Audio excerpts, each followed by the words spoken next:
Hey, what's up everyone? It's Alex here. So back with another video about the World Othello Championship 2024. And of course, if you caught the previous video that I released earlier last week, I did a video about preparation and expectations on my attendance to the World Othello Championship 2024. If you haven't caught it, maybe you could just take a quick look at it to get some context. And this is kind of like a follow-up video. I've just landed in Singapore not too long ago, right after the World Othello Championship 2024 in Hangzhou, China. And I did want to kind of collect my thoughts while it's still fresh in my mind and record what I'm feeling right now, and maybe a bit of a reflection of what has happened, and just to share with you guys on how it went. And perhaps this video would also be a good reflection for me to kind of look back on in maybe 3 or 4 years later. So I think this would be a great time to kind of record it while it's still fresh in my mind. So yeah, basically, in my preparation video, I did mention that I was aiming to get kind of a top 8 position individually, and then hopefully I could help Team Singapore actually nail a top 3 within the team. So yeah, let's kind of just quickly cover the results. So I think individually, what I didn't really expect was for me to kind of go on a very good run. So on day 1, I did get 5 out of 7 wins. I think I won the first 4 in a row, and then I met China's top player Song Yan, whom I eventually lost pretty quickly to due to his strength. And after that, I also met Kurita, who was the eventual champion for the entire event. I played something drastically different that most players do not play. It's the parallel opening. I think after talking to him during the victory dinner, he did share with me that he did have some fear and some difficulty dealing with my parallel opening, which was actually designed as a surprise, because I thought that if I went down the road of typical openings, be it in the perpendicular or the diagonal route, he should still be able to outbook me or be able to outplay me. So I wanted to just give him an element of surprise. Hopefully he did not know the opening so well, and I would be able to surprise him. And I think I did have him surprised, and I did control a positive advantage more towards the mid game, but towards approaching the late mid game, I did make a blunder, and then eventually I did drop an advantage to -12. So thereafter, I think based on what I reviewed, I think Kurita Seiya basically played a perfect lead towards the end game, and eventually basically just crushed me in the end game. So kudos to Kurita Seiya for kind of being able to navigate unfamiliar grounds and still be able to hold strong. I did see a lot of uncertainty in his eyes, and yet he was able to kind of collect himself and calculate. So thereafter, on day 2, going into day 2, I was quite lucky to have 5 out of 7 wins, because it still kept me alive for a potential semi-final spot. Obviously, going into this tournament, I did not expect that I'll be in a position to actually challenge for the semi-final spot. But what happened was that in round 8, I played against Ivan Gutorov from Russia, and I was able to kind of edge out 33-31. So I did get my 6th out of 8 rounds win. And then that actually kind of led me into like a very positive momentum. So thereafter I met the double aces from Taiwan. Basically, I beat Zhang Chunyi and also Po Yun-chen from Taiwan back to back, and both of them were former 9 wins at the WOC 2019, and even on the 2016, I think Zhang Chunyi also had 9 wins, and I think Zhang Chunyi actually had a playoff opportunity in 2019 WOC as well. So he's almost like a tier 2 player, but almost emerging as a tier 1 player. So I think both of them probably weren't at their best at this tournament, but at the same time they were still performing very well at that point in the tournament. So I did feel an immense amount of stress, but I was also happy to kind of meet them, because I've been wanting to play with them for a very long time, because both of them are so talented, and they've been fairly relatively new to the game, and yet they have been achieving amazing results at the World Othello Championship. And yeah, they're also personal friends of mine, so it's always tough to kind of play with friends. So I was lucky to kind of get through them, and finally, of course, when I was on 8 wins at the start of round 11. I paired with my idol again, Takanashi Yusuke of Japan, the 5-time world champion. So I think there was this point that with Takanashi, it's always a bit of respect and a mix of fear when you face him because he's playing so perfectly. And he's qualified for WOC out of Japan for 8 times, including this one, and he's won at least 5 of those and was gunning for his 6th title. So it's for me, Takanashi Yusuke is probably arguably the greatest Othello player of modern Othello. No disrespect to Hideshi Taminori, who has 7 titles, of course. But basically, it was almost a rematch, a second chance for me from the World Othello Championship 2019, where I did meet him at round 12, and I had, I think I had 8 wins at, I had 7.5 wins at that point in time when I met him in round 12.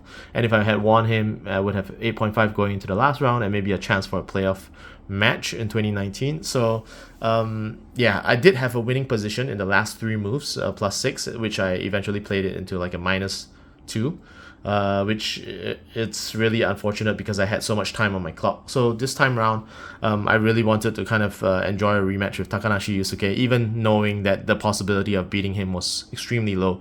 But I was actually able to kind of edge out a win against him miraculously. And thereafter, I got so excited and probably so happy and ecstatic getting my 9th win with 2 rounds to go. So that basically means that in the WOC, if you secure 10 wins, you're more or less sure to be qualified into the semifinals. So essentially, winning my 9th win at the end of round 11 put me at the top 3 spots. And if I just converted just one of the last 2 games, I would essentially qualify for the semifinals. So I did think that besides fulfilling my dream of beating Takanashi, and at the same time I also broke the all-time high record held by my brother Kobo Xiang, who from Singapore, who had 8.5 wins at the WOC 2016, and at the same time I didn't think that I'll be put in a position whereby at the start of round 12 I would have 9 wins and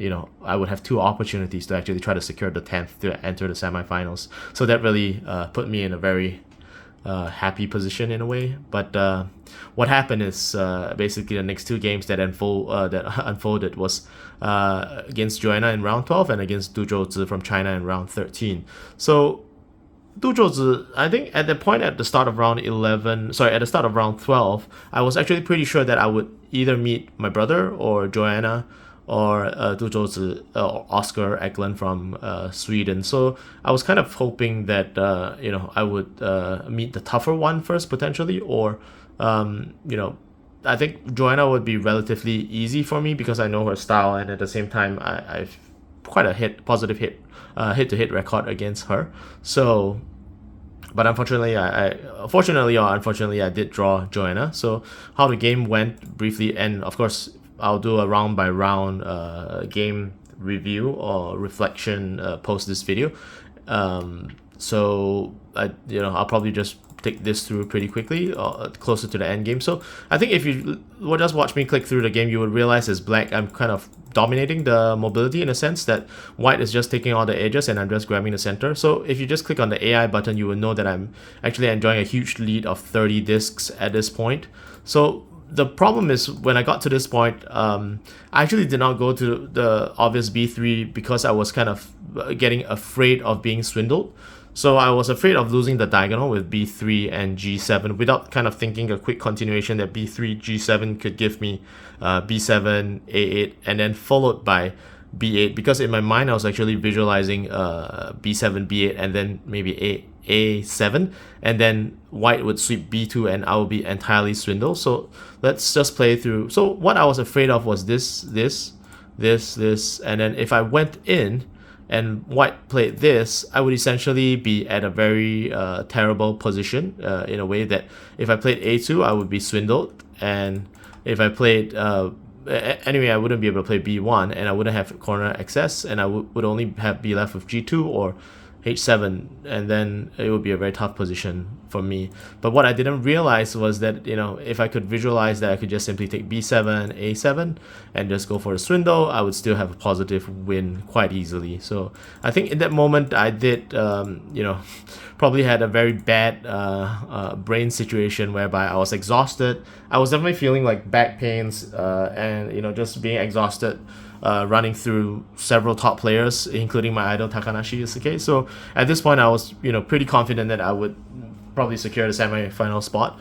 But at the same time, when I saw that I was just being closed out at the edge, and knowing that Joanna is pretty famous for coming back from tough games, or games that she's not in the lead, I got a bit fearful and wanted to kind of play it safe and play b2 to kind of secure a floating diagonal, just to be sure that I would have access to both corners so that it'll be safer. But what I didn't realize was that b2 was probably the only negative move possible for me. And when white jumped in, I realized that white has a very nice control of this mini diagonal between c2 to g6, unfortunately. And because of my best move in f1, I cut away this corner this at f6, and it's no longer possible for me to kind of access this region. And in fact, the whole position actually turned negative for me over here, unfortunately. So yeah, so what followed was actually me playing here, and then Chi going this, and then over here I was still kind of hoping that it would somehow work out, but I didn't realize that there would be another swindle over here, whereby if I took the corner, she would swindle and I wouldn't have any access to b1, so she would take consecutive moves to b1, which would essentially put me in a tough position and I will lose the game.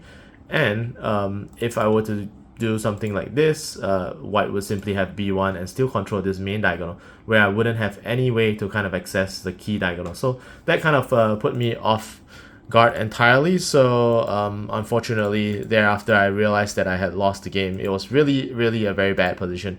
And like the comments said, Ollie mentioned that Alex must be mad right now. I guess I wasn't really as mad as I was disappointed or sad, in a sense that I let my kind of emotions or get the better of me, even though that in the previous position, actually before I played out this sequence, I was pretty aware that d2 was probably not as nice as a4. So the reason being that if I played a4, my worries about having intermittent disc to kind of ensure access would be alleviated, because white wouldn't have any temporary access to a5, and white could probably only do a3, and I could jump in and still secure the edge. And at the same time, in terms of approaching the edge, usually if you're afraid of being creeped, you shouldn't play d2 to allow white to kind of extend to a 5 this edge, but rather just leave it open if you have other options. And if white were to play a 4 this edge this way, you would still have a nice move over here for him to her to play a kind of like a loud move to close out this one. So over here, even though white has the a5 access, I should be able to easily either play maybe b3, and regardless of where white played, it would still be an easy diagonal control, and I would still simply secure the win. So really, really a tough moment for me then, to kind of realize that I made such a blunder. And to make things worse, I actually played that out in my mind, kind of figuring out that probably a4 is better than d2, but somehow the kind of fear of losing led me to kind of play d2 ultimately, and then follow up by probably the worst moves possible to create a situation. So the problem with d2 is that you allow c1 to play out, and eventually white then has one more option to c2 to actually secure this edge. So even if I just played c2 and cover it to allow white to take b1, I think it would still be better, in the sense that I'll be able to still secure the edge a lot better. So I think this is something that it's going to be a key takeaway. And furthermore, on the top left, you have 7 squares. Even if I did just play randomly to kind of fill up the squares, I would still be able to secure parity and also secure a disc on c2, which is the key disc that I needed between c2 and g6 mini diagonal, to ensure that I always had access to regain a spot over here at h7 and capture the corner, and maybe a couple of discs to g2. So unfortunately, that kind of played out, and I lost the game. So that was a really tough loss for me when I lost it, especially just coming back on a 5-game win streak across former semifinalists and sub-semifinalist 9-win players. It's just kind of detrimental to my mind to kind of look at this and realize retrospectively that I lost probably against the relatively easiest opponent across all 4 or 5 players that I could have met in the round 12. So going to round 13, I did feel a very sense of regret. But I think reflecting and learning from my experiences from the World Othello Championship 2019, what I did was I lost to Takanashi in a bad way in round 12, and then in round 13 I played Jackie Fu from Canada, and I was completely out of it because I thought that I was just dwelling on the bad loss that I had, and I think Jackie just basically destroyed me in round 13. So I didn't want that to kind of come back to haunt me again. So, and round 13, pretty aptly, I met the second top player in China, and of course, Du Zhouzi, he played very solid to kind of put me away in this game. So, yeah, basically I played Shaman opening because I thought it would be just poetic to end the tournament. So I think up to this point, even in the mid game, I thought that I was still in a relatively good position. What I did miss was instead of playing f7, I should have played f1 first to kind of secure the edge, to have a more solid foundation. So I think thereafter, I didn't expect g1 to ensue. So when g1 was played, I realized that, oh, maybe I did actually miss f1, and I'm now in a losing position. So just playing out a couple of moves, I think Du Zhouzi just played fantastic, so credit to him for playing such a great, solid game against me, even though he was under pressure to kind of deliver for China as well. And he was on 8 wins at this point, so obviously he did not have a chance for the semifinals, and yet he was pushing hard for it. But I guess eventually he did tie at 9 points apiece. So he did have a playoff game against Song Yan from his same country, and to fight for a semifinal spot. So really kudos to him to be strong technically and also mentally at this point in time.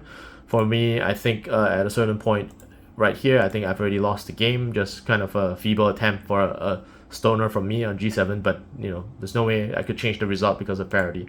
So over here, I did actually kind of stop here for a moment and kind of reflected on my own WOC failure, so to speak. I mean, by all standards, I would say that, and on my own kind of pre-tournament expectations, I would say that it's been a success for me. But at the same time, when I'm being put in a position where I have 9 wins at the end of round 11, start of round 12, I have 2 chances essentially, and I've already played all the top players from Japan and all the semi-finalists, potential candidates, at least the stronger tier 1 players, and I would be left with at least maybe tier 2 and below players to be faced. So yeah, again, I think what differs from an online game that I kind of click casually on a day-to-day basis versus an official tournament is always the kind of mix of emotions and expectations, fears, and hopes, dreams. So I think that's something that I really want to reflect, and therefore I wanted to record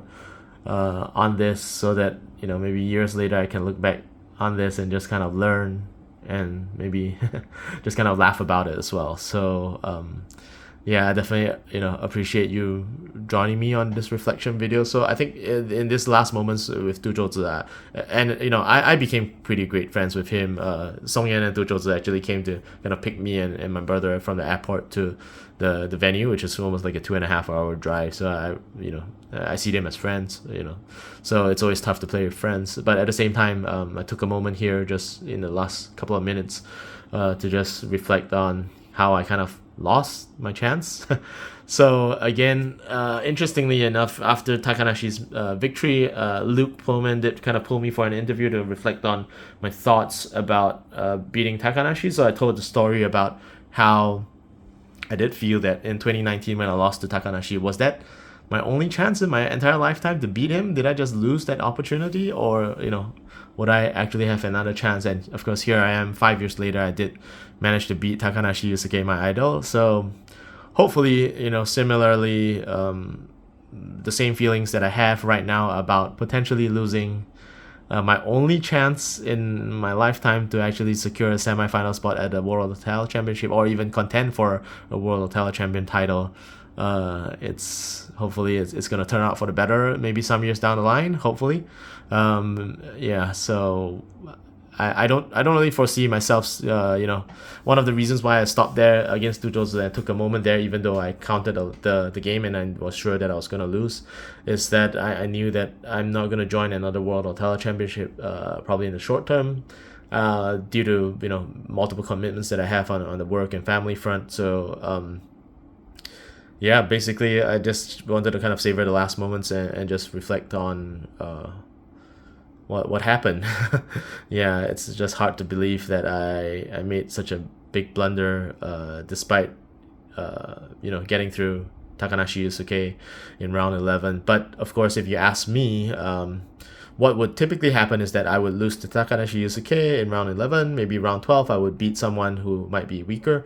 And then round 13, I'll probably meet somebody stronger, and I'll probably still drop the game. So I wouldn't trade the win against Takanashi Yusuke, my idol, for any other players. So from that respect, I think I'm still pretty happy overall from a tournament basis. And of course, over here you can see I have the 8th place individual medal. They were kind enough a few years back to kind of expand the award on an individual level from a top 4 to a top 8. So I think players have been big beneficiaries of this. And of course, this time being in China, it's great. It was so well organized. On the last note, I just wanted to thank the organizers, Kangla, obviously the WOF, Guy Ploman, Luke Ploman, so many individuals to thank who has made this possible, the sponsors, and of course the organizers, the university volunteers who help with table officiating. So many people to thank, and so much to be thankful for at the same time. My teammates, Bo Xiang, my brother, who has actually done extremely well. He hasn't practiced for a long time, and he was able to kind of come into this tournament and still remain competitive at the highest level and still secure 8 wins. Calvin Ko, is for people who don't know, he's an up and rising star from Singapore. He's also having a family name Ko, but just to be clear, he's not my son, he's not my brother, but rather he's also a very talented Ko brother, I guess, in a way, but not blood related. But at the same time, he's a great player, and he also managed to secure 8 wins. And of course, Xia Cheng Yong and Lin Xin Rei, my 2 other teammates who got 7 and 6 wins respectively, they did well to kind of push for the best results as well. So and obviously Chin, Pin, who has helped support the team from behind. I just wanted to just give a quick shout out to thank everyone, and of course the folks at home in Singapore who has been supporting. You guys have been great, and I just want to thank you. I just record these feelings now. And just hopefully do better for Singapore, do better for myself individually. But yeah, I definitely felt that I've learned so much from this tournament, be it, kind of like the experience and the luck to be able to perform at the highest level. I'm just so thankful for everything. So thank you very much for joining me in this video. And if you've watched this to the end, thank you so much for sharing this time with me.